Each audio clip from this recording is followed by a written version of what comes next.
Although I actually started school earlier because of my late birthday, I am often mistaken for someone older. For instance, on the first day of school, when the new batch of students come to school, they assume I am a senior. Passing by me during the first week of school, they will bow down to a perfect 90-degree to acknowledge their low high school freshman status against my presumed senior status. Of course, they never make an eye contact in fear that their 4 years of high school could be jeopardized if a senior should dispose them as unpleasant or disrespectful. Secretly, I chuckle, knowing in a few months they will discover that I was only a sophomore or a junior. Interestingly, even when they finally figure out that not all tall persons are older, they continue to lower their eyes and give the 90-degree bow. Now that I am actually senior, I can avoid the awkward "I know that I am not really much older than you" glances, passing short and new persons who have come to my high school. It took me years to get used to my height. In the long years that I waited for others meet me at my height, I wished so badly for time to stop.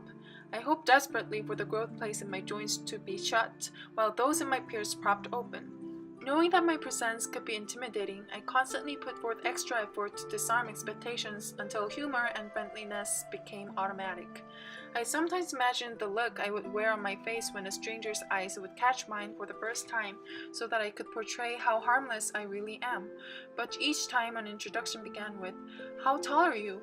Are you an athlete? Are you a model?" I felt annoyed and sometimes even angered. Yet, I never failed to respond with an unassuming grin and an overly kind tone. "Oh, I'm actually not that tall, but since you ask, I must be having a tall day. And yes, I play basketball and volleyball. Do you play any sports yourself?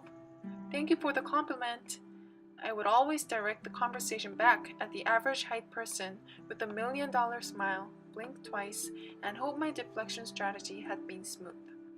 Even after 50,000 times I had given the scripted answer, I still worry I have come across as unfriendly. I began to get used to breathing colder air once I saw how convincing my nice girl introductions were. I hoped, rather, to transform my height into an asset, a trait to make me and my nature stand out in others' memories.